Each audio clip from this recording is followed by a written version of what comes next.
वहीं केंद्रीय मंत्री संजय सेठ को धमकी भरा मैसेज मिला जिसमें 50 लाख कैश की रंगदारी मांगी गई है। साथ ही रुपए नहीं देने पर जान से मारने की धमकी दी गई है।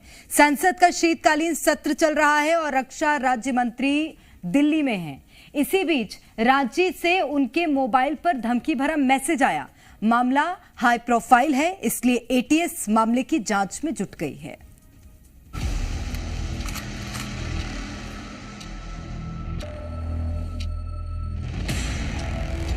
केंद्रीय मंत्री को धमकी, एटीएस एक्टिव।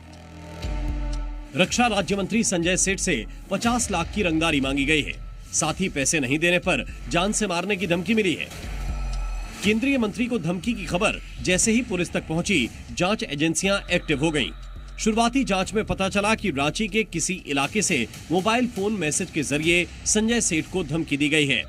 एटीएस ने धमकी देने वाले का नंबर ट्रेस कर लिया है।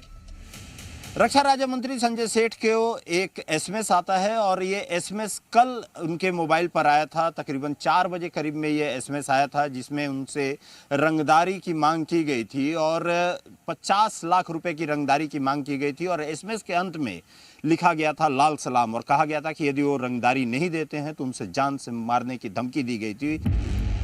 रांची से दी गई धमकी मामले को लेकर एटीएस ने कई लोगों को हिरासत में भी लिया है, लेकिन जिसके नंबर से धमकी दी गई है उसकी गिरफ्तारी अब तक नहीं हो सकी है। देखो, हमने सूचना दे दी है पुलिस को और मैं तो अपना काम कर रहा हूं। मैं दिल्ली से आया, फिर क्षेत्र चला गया, लोगों से मिल रहा हूं। मेरा काम है जन सेवा करना। मोदी जी हम सबको सिखाते हैं बिना रुके बिना थके काम करो। हम सब काम कर रहे हैं और ये पुलिस का काम है। पुलिस इन्वेस्टिगेशन कर रही है, पुलिस का काम है। केंद्रीय मंत्री संजय सेठ को मिली धमकी पर झारखंड बीजेपी ने चिंता जताई है।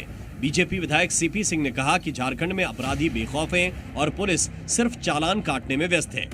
ये रंगदारी का मामला तो आज बड़ा गंभीर विषय है भाई। हम लोग सुनते हैं कि कोई दुबई में बैठ के रंगदारी मांग रहा है, कोई कहीं से मांग रहा है, तो पुलिस कर क्या रही है? हाथ पर हाथ धर के बैठी क्यों रहती है? पुलिस का काम सिर्फ चालान काटना नहीं है। झारखंड कांग्रेस ने इस मामले को गंभीर मुद्दा बताया। कांग्रेस ने केंद्रीय गृह मंत्रालय से इस मामले में तुरंत कार्रवाई की मांग की।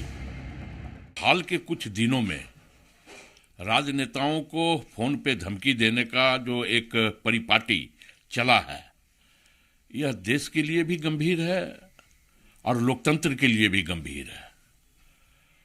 और गृह मंत्री जी से हम आग्रह करेंगे कि ठीक है, आप मणिपुर को नहीं बचा पाए जलने से, लेकिन अपने लोगों को तो धमकी देने से कम रोक सकें।